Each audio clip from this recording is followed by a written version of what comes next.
Hello, North Carolina. Hello, Mount Holly. Thank you, Juan, for that introduction. I did not know he was a preacher. He must be at least a deacon. I was starting, well,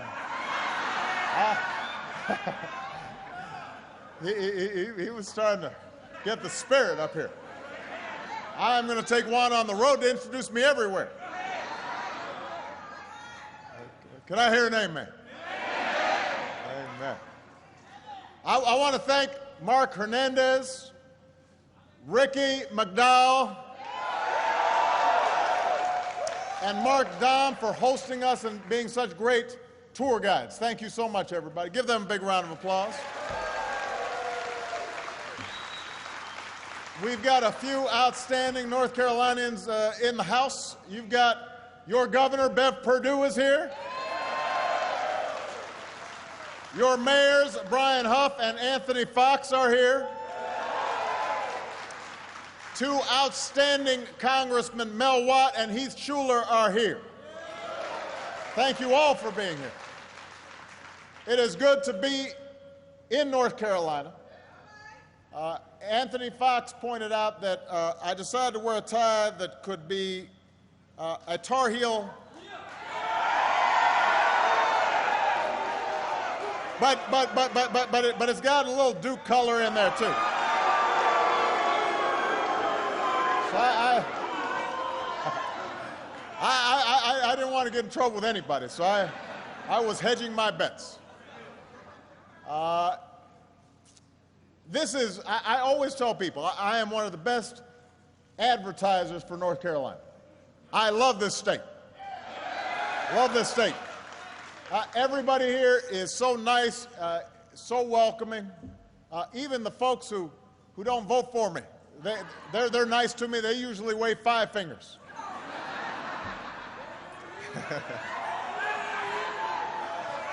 So it's just a great pleasure. And I just had a chance to see some of the folks who are doing the work here today. I couldn't be more impressed. Some people had been here, like Juan, 32 years, 25 years. Some folks had been here for 4 months or 6 months, had just gotten hired, but everybody had such pride in their work. And you know, the freighter line trucks that you're making here at this plant run on natural gas, and that makes them quieter. It makes them better for the environment. It makes them cheaper to fill up than they would be with diesel. I hear you sold your 1,000th natural gas truck last November. The first company to reach that milestone, and it was made right here in Mount Holly. And last year, this plant added more than 1,000 workers, hiring back a lot of folks who were laid off during the recession. That is something to be proud of. Now, here at Daimler, you're not just building trucks. You're building better trucks. You're building trucks that use less oil. And you know that's especially important right now because most of you have probably filled up your gas tank a time or two in the last week. And you've seen how quickly the price of gas is going up. A lot of you may have to drive a distance to work. Higher gas prices are like a tax straight out of your paycheck. And for companies that operate a whole fleet of trucks, the higher costs can make a big difference in terms of the profitability of the company. Now, here's the thing, though. This is not the first time we've seen gas prices spike. It's been happening for years. Every year about this time, gas starts spiking up, and everybody starts wondering how high is it going to go. And every year, politicians start talking when gas prices go up. They get out on the campaign trail, and you and I both know there are no quick fixes to this problem. But listening to them, you think there were. As a country that has 2% of the world's oil reserves, but uses 20% of the world's oil. I'm going to repeat that.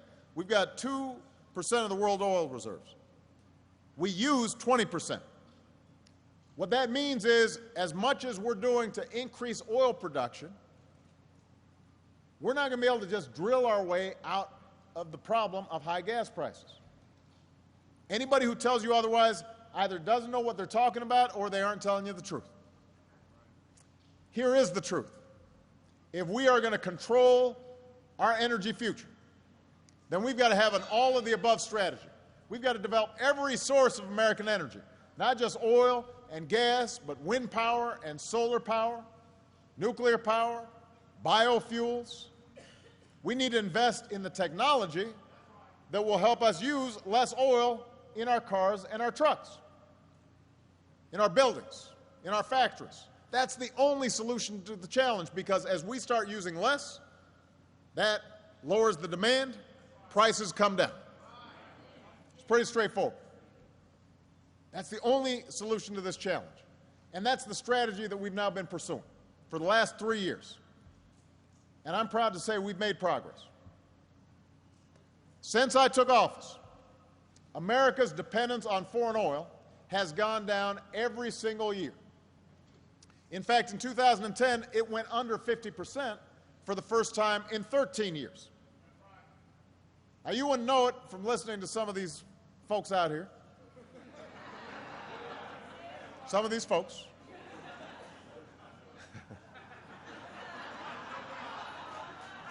But a key part of our energy strategy has been to increase safe, responsible oil production here at home.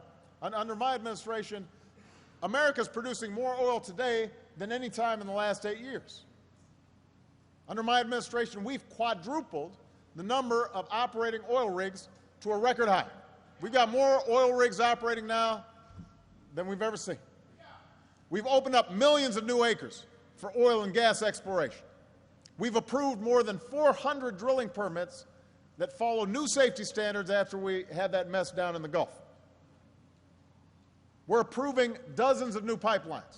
We just announced that we'll do whatever we can to speed up construction of a pipeline in Oklahoma that's going to relieve a bottleneck and get more oil to the Gulf, to the refineries down there, and that's going to help create jobs, encourage more production. So these are the facts on oil production. If somebody tells you we're not producing enough oil, they just don't know the facts. But how much oil we produce here at home, because we only have 2% and we use 20, that's not going to set the price of gas worldwide or here in the United States. Oil is bought and sold on the world market. And the biggest thing that's causing the price of oil to rise right now is instability in the Middle East. You guys have been hearing about what's happening with Iran. There are other oil producers that are having problems. And so people have gotten uncertain. And when uncertainty increases, then sometimes you see speculation on Wall Street that drives up gas prices even more. But here's the thing. Over the long term, the biggest reason oil prices will go up is there's just growing demand in countries like China and India and Brazil. There are a lot of people there. In 2010 alone, China added nearly 10 million cars on its roads. Think about that. 2010, 10 million new cars. People in China, folks in India, folks in Brazil, they're going to want cars too as their standard of living goes up. And that means more demand for oil, and that's going to kick up the price of oil worldwide. Those numbers are only going to get bigger over time. So what does that mean for us?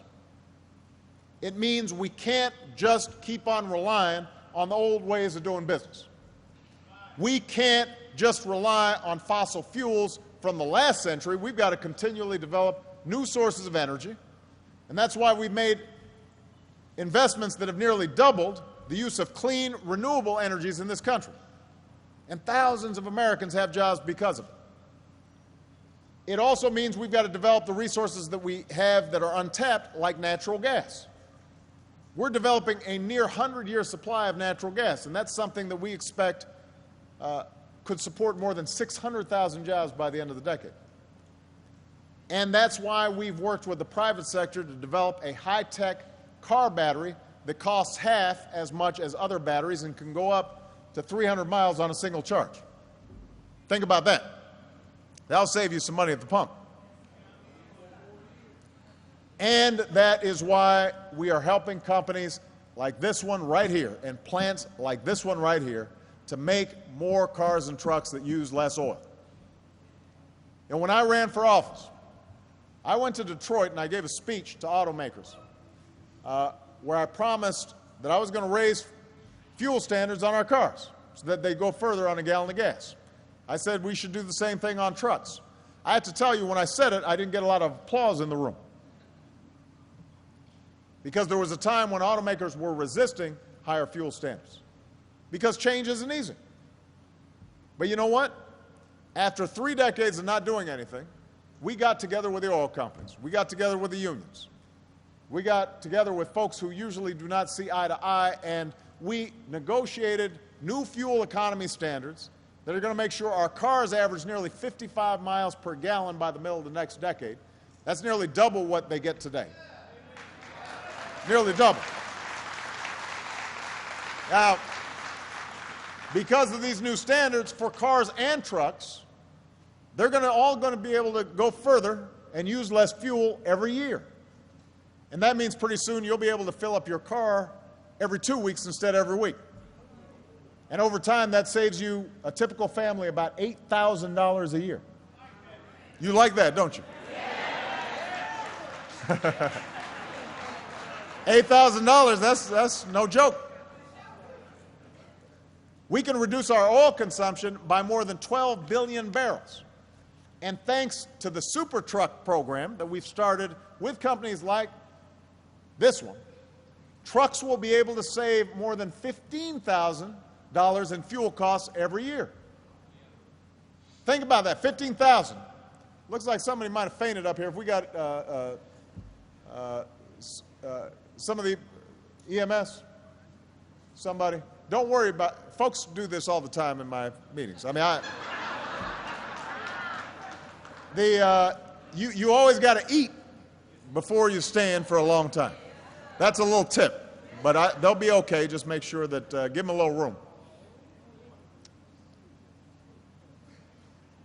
All right, everybody all right? Okay. So these trucks can save $15,000 every year. I want people to think about what that means for businesses, what it means for consumers. It is real progress, and it's happening because of American workers and American know-how. It's happening because of you. It's happening because of you. We're also making it easier for big companies, some of your customers, like UPS and FedEx, to make the shift to fuel-efficient cars and trucks. We call it the National Clean Fleets Partnership. And since we announced it last year, the number of companies that are taking part in it has tripled. And that means more customers for your trucks. We're creating more customers for your trucks. And I am proud to say that the federal government is leading by example. One thing the federal government has a lot of is cars and trucks. We got a lot of cars and we got a lot of trucks. And so what I did was I directed every department, every agency in the federal government to make sure that by 2015, 100% of the vehicles we buy run on alternative fuels. 100%. So we're one of the biggest customers in the world for cars and trucks, and we want to set that bar high. We want to set a standard that says by 2015, 100% of cars alternative fuels. So we're making progress, Mount Holly, but at the end of the day, it doesn't matter how much natural gas or flex fuel or electric vehicles you have if there's no place to charge them up or fill them up. So that's why I'm announcing today a program that will put our communities on the cutting edge of what clean energy can do. To cities and towns all across the country, what we're going to say is, if you make a commitment to buy more advanced vehicles for your community. Whether they run on electricity or biofuels or natural gas, we'll help you cut through the red tape and build fueling stations nearby. And we'll offer tax breaks to families that buy these cars, companies that buy alternative fuel trucks, like the ones that are made right here at Mount Holly. So we're going to give communities across the country more of an incentive to make the shift to more energy-efficient cars. In fact, when I was up in New Hampshire, at Nashua, they had already converted all their dump trucks. They were in a process, because of this program, they were converting it to natural gas-driven trucks.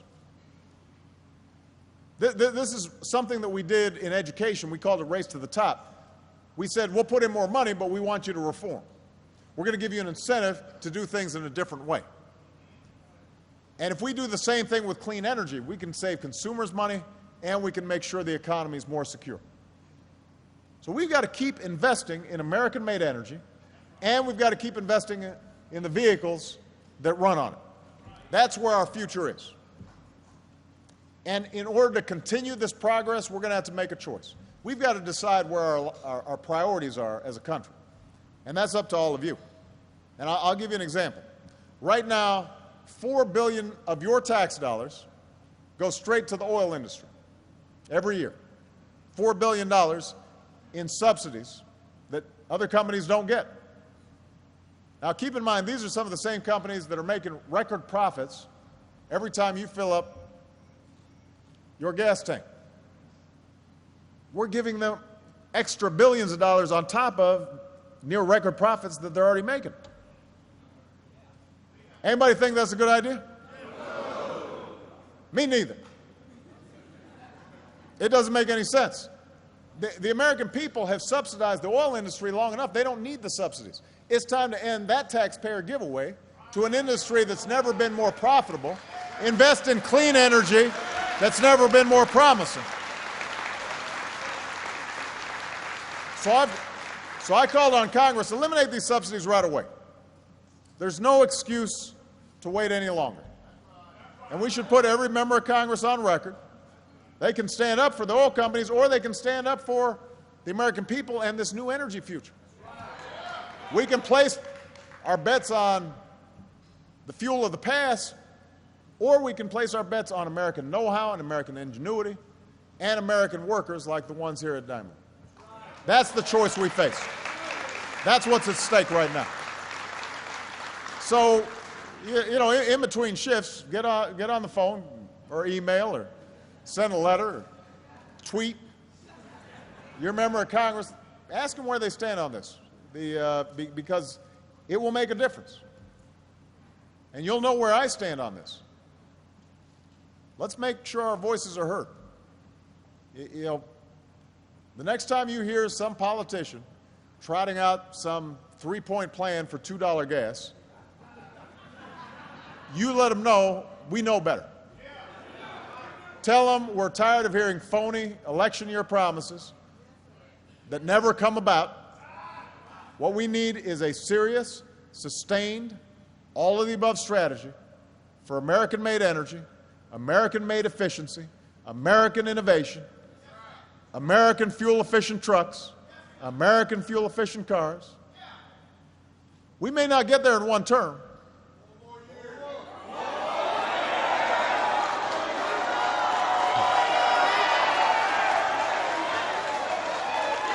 It's going to take us a while to wean ourselves off of the old and grab the new. But we're going to meet this challenge because we are Americans.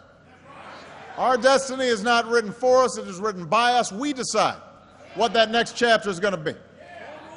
And I'm confident, working with folks like you, the outstanding working people, Mount Holly, of this plant, of North Carolina, of states all across the country, we can pull together and remind everybody around the world just why it is that the United States of America is the greatest nation on earth. Thank you very much, everybody. God bless you. God bless the United States of America.